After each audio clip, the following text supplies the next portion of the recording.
In the land of the Luo, where the moon shines upon vast grasslands and the spirits of the ancestors guard every homestead, there lived a woman named Nyaru. She was once the pride of her village, the faithful wife of a brave warrior. Their love was strong, their home was full of laughter, and together they had been blessed with a son named Obina. But one day, tragedy came. Death snatched her husband in the prime of his strength, leaving Nyaru a widow and Obina fatherless. At first, she mourned as all widows did. She dressed in black, shaved her head, and wept bitterly by the grave. But grief has many faces, and in Nyaru, it began to twist into something dark. For each time she looked at her son, her heart shook. His face was the mirror of the man she had lost. The same strong jaw. The same smile. Even his eyes carried the spark of her late husband. And slowly, a dangerous thought began to grow in her mind. Perhaps her husband had not truly left, perhaps he had returned, reborn within their son. One night, as the wind howled through the grasslands, Nyaru called Obina close. She whispered to him, "My son, the spirits have spoken. Your father lives in you. And to keep him alive, you must do what no son has ever done. You must take your father's place, in every way." Obina trembled.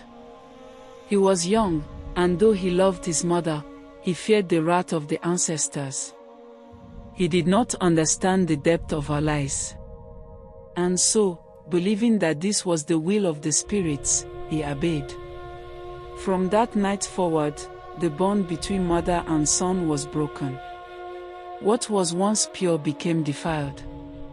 The abomination was hidden in shadows, but shadows cannot deceive the ancestors. The very next day, signs of the curse appeared. Crops began to wither. Cattle grew sick. Children woke in the night screaming from dreams they could not understand. The elders whispered among themselves, "Something unholy has entered our land." Obina was no longer the cheerful boy he once was. His nights were haunted. In his dreams, his father's spirit would stand before him, eyes filled with sorrow, voice heavy with rage.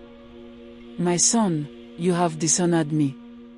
You have broken what should never be broken." Obina would wake in terror, his body drenched in sweat, his heart pounding with shame. The villagers watched him closely. They saw the sickness in his spirit, the shadows beneath his eyes.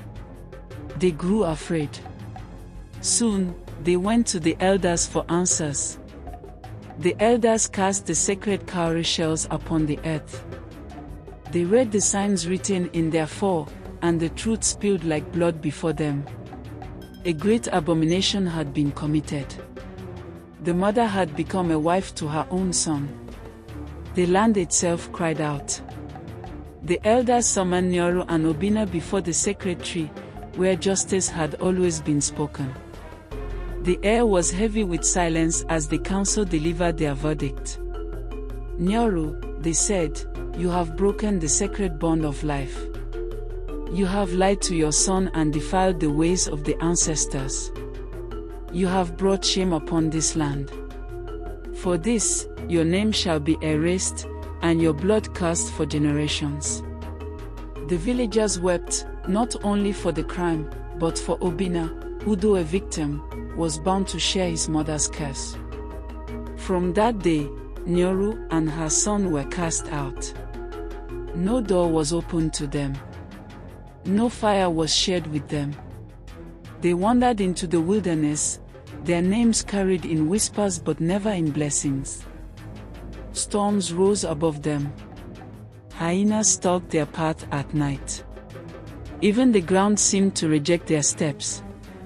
And so, Nyaru and her son disappeared into the wild, their fate unknown, but their story eternal. It is said that when thunder cracks across the night sky in the land of the Luo, it is the ancestors reminding us of Nyaru's sin. The woman who became her husband's ghost. the son who carried his father's face, and the curse of the forbidden bed that brought sorrow to all who remembered. If you would like to see more videos like this, do well to subscribe to the channel and turn on the notification bell so you won't miss next time. Thank you for watching.